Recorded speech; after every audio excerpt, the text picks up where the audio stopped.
नमस्कार, जय हिंद। आज मैं आपके सामने बात करने वाला हूं उन परिस्थितियों के बारे में जिससे आज हर व्यक्ति प्रभावित है, और ये है कोरोना काल।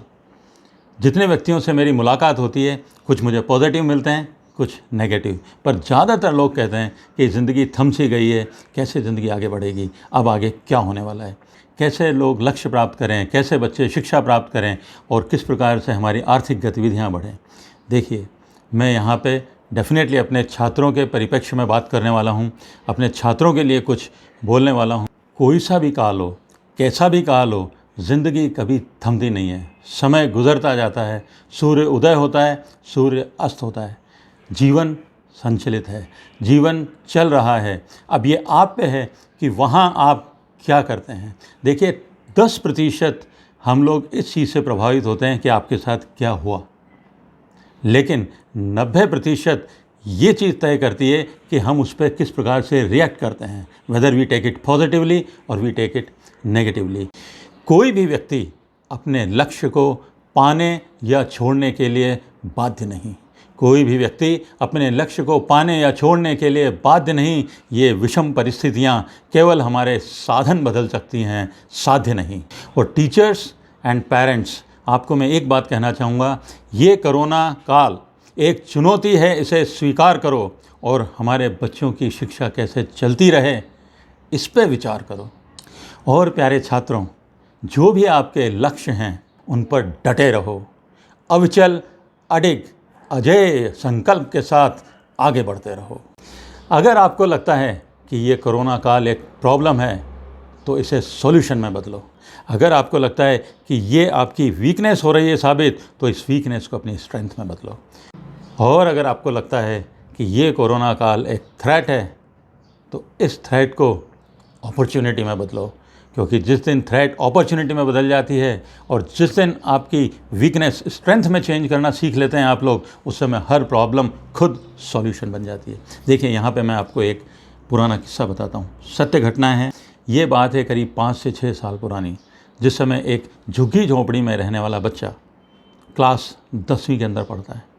उसके घर के अंदर हर तरह की समस्या है, न बिजली है, न पानी है, चारों तरफ मच्छर हैं, झुग्गियाँ हैं, झोंपड़ी हैं, पढ़ने का कोई वातावरण नहीं है। और ऐसे वातावरण में उसके पिता मजदूरी करते हैं पेट पालने के लिए, उसकी माता घर घर जाके बर्तन साफ़ करती है, और वो बच्चा पढ़ाई कर रहा है। और 10वीं कक्षा में उस बच्चे के नंबर आते हैं 45%, 45%।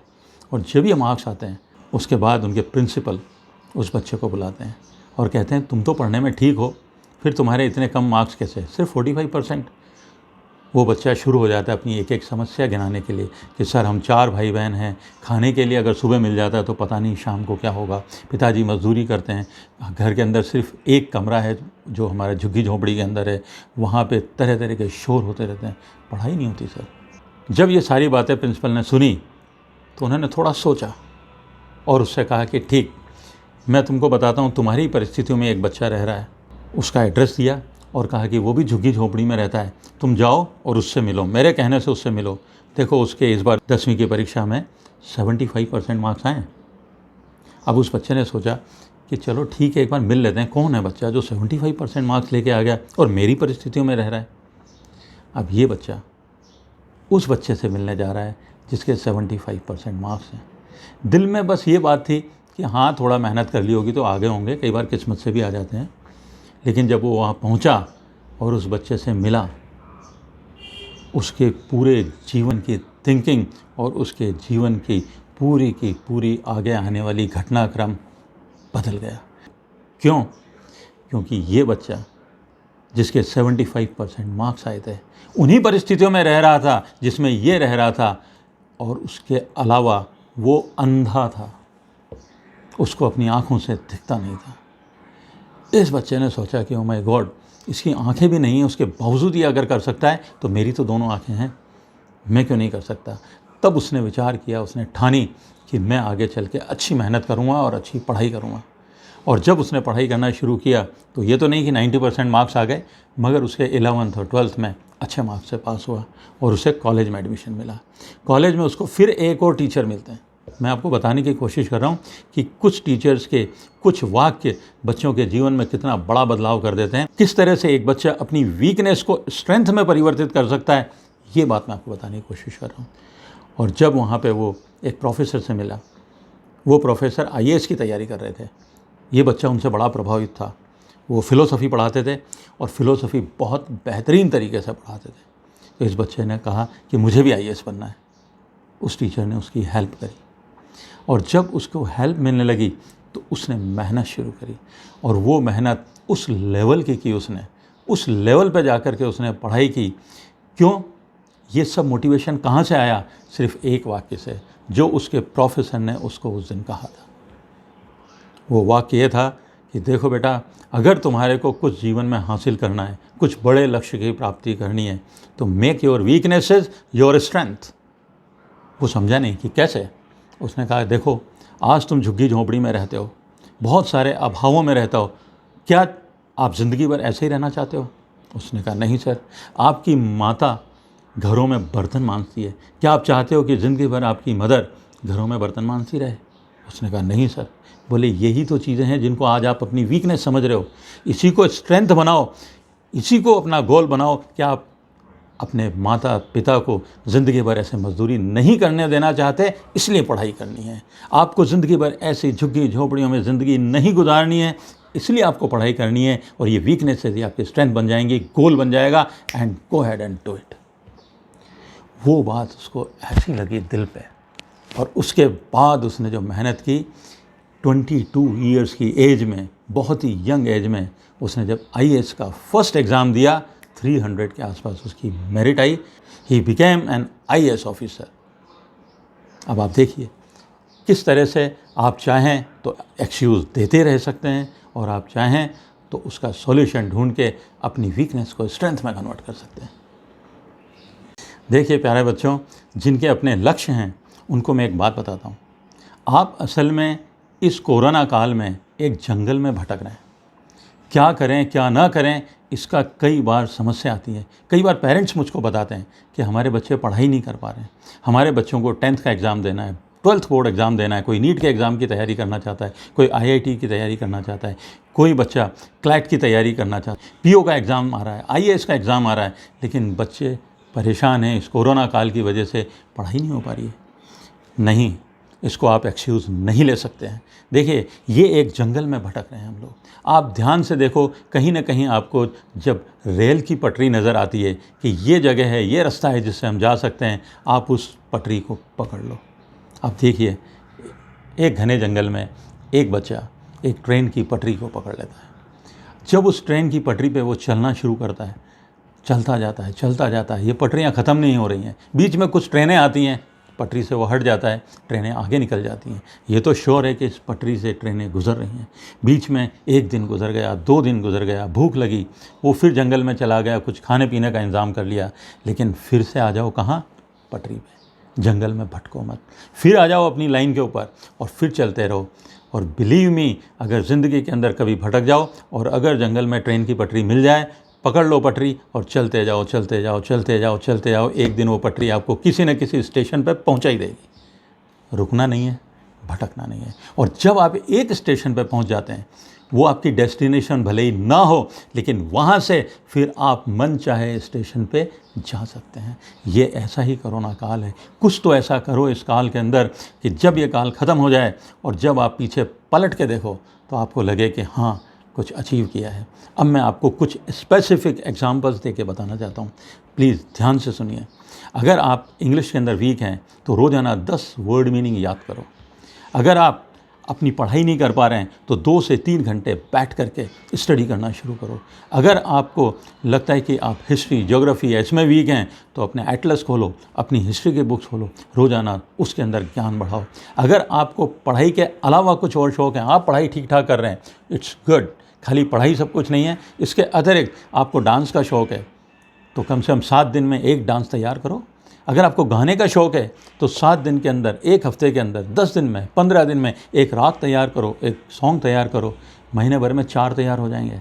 अगर आपको स्पोर्ट्स का शौक़ है तो अपने स्टेमिना पे शुरू करो वर्क करना, and daily daily daily work करते जाओ। आप देखेंगे जब ये कोरोना काल ख़त्म होगा, आप बहुत अच्छे स्टेमिना के साथ बाहर आएंगे। आपको बॉडी बिल्डिंग का शौक़ है, जिम जाने का शौक़ है, घर में ही आप जिम कर सकते हैं, अपनी बॉडी के ऊपर वर्क कर सकते हैं, लेकिन एक्शन लेना पड़ेगा। आप जो भी सोचते हैं आज अभी इसी समय बंद करो मेरा ये वीडियो और डायरी में नोट करो कि क्या करना चाहते हो आप, और उसको रोज़ाना समयबद्ध तरीके से शुरू कर दो। ये वक्त गुजर जाएगा, ये वक्त रुकने वाला नहीं है। सूरज रोज़ निकलेगा, रोज़ अस्त हो जाएगा। हम कहाँ हैं, वहीं तो नहीं रह जाएंगे। इस पर गौर करो और शुरू कर दो अपना काम। देखो, मैं आपको एक छोटा सा एग्जाम्पल देता हूँ। इतनी सारी चीज़ें जो मैंने आपको बताई है, आपकी चॉइस है, आप क्या करना चाहते हैं वो आपके ऊपर है। मैं आपको एक स्पेसिफिक एग्जांपल देके बताता हूँ कि किस तरह से चीज़ें अक्यूमुलेट होती जाती हैं और किस तरह से आप आगे बढ़ते जाते हैं। सपोज़ करो आपको इंग्लिश में थोड़ी प्रॉब्लम है, आपने वोकैबुलरी शुरू करी, रोज़ाना 10 मीनिंग याद करने का संकल्प लिया। अब आप अगर रोज़ाना 10 मीनिंग याद करते हैं, एक साल के अंदर 365 दिन होते हैं और 365 दिन में 3650 वर्ड मीनिंग याद हो जाएंगे। अगर कुछ दिन आप कार्य नहीं कर पाए, मीनिंग याद नहीं कर पाए, तो कम से कम 3000 वर्ड मीनिंग तो याद हो जाएंगे आपको। और समझिए इस बात को, किसी भी भाषा में अगर आपकी वोकैबुलरी 3000 वर्ड मीनिंग से आगे बढ़ जाती है तो आप डेफिनेटली बाकी और लोगों से ऊपर चले जाते हैं। ये मैंने आपको एक छोटा सा एग्जाम्पल दिया है कि समय गुजरता जाएगा और गुजरते समय के साथ थोड़ा थोड़ा अगर आप कार्य करना शुरू कर देंगे तो बहुत कुछ उसमें कर सकते हैं। आपको मैथ्स कमज़ोर लगती है कि आपकी मैथ्स कमज़ोर है, रोज़ बैठ के सिर्फ 5 ही क्वेश्चन करो, लेकिन करते जाओ। अगर 6 महीने आपने ये किया तो एग्ज़ाम से पहले कम से कम 300 से ज़्यादा सम आपके एक्सपर्ट हो जाओगे आप उनके। ये कार्य हमको करना पड़ेगा, और ये कब तक करना पड़ेगा, जब तक कि आप अपने लक्ष्य में सफलता प्राप्त कर नहीं लेते। यहाँ मुझे याद आती है विवेकानंद जी की बात, और विवेकानंद जी ने पता है क्या कहा था, उठो, जागो और तब तक विश्राम न लो जब तक लक्ष्य प्राप्त न कर लो। Awake, arise and stop not till you reach your goals. उत्तिष्ठ भारत। उठो मेरे छात्रों, और उठ करके आज से वापस से लग जाओ, शुरू हो जाओ। कोरोना काल आएगा, चला जाएगा, लेकिन ये वक्त को हमें किस तरह से यूज़ करना है वो आप पे है। वो सिर्फ़ और सिर्फ आपका डिसीजन है। Take decision, start action. जाने से पहले मेरे को एक छोटी सी कहानी याद आ रही है जो मैंने बचपन में सुनी थी, वो मैं आपको बता के जाऊँगा। Rain man. रेन मैन का मतलब होता है वो व्यक्ति जो बरसात करवाता है। हमारे कहीं आदिवासी इलाकों में एक व्यक्ति था, और वो बड़ा फेमस था इस बात के लिए कि अगर किसी इलाके में किसी भी क्षेत्र में बरसात न हो तो उसे बुलाया जाता था। वो क्या करता था, अग्निकुंड जलाता था और उसके अंदर अपनी जो भी रीति रिवाज से, रस्म से हवन सामग्री वगैरह डालता था, और वो अग्निकुंड कंटिन्यूसली जलता रहता था। उसके बाद ये रेन मैन क्या करता था, उसके चारों तरफ घूम घूम के एक लाठी लेके डांस करता था। अ डांसिंग रेन मैन। और लोगों का ये मानना था कि जहाँ जहाँ वो जाता है, जहाँ जहाँ उसने नृत्य किया, वहाँ वहाँ बरसात आई।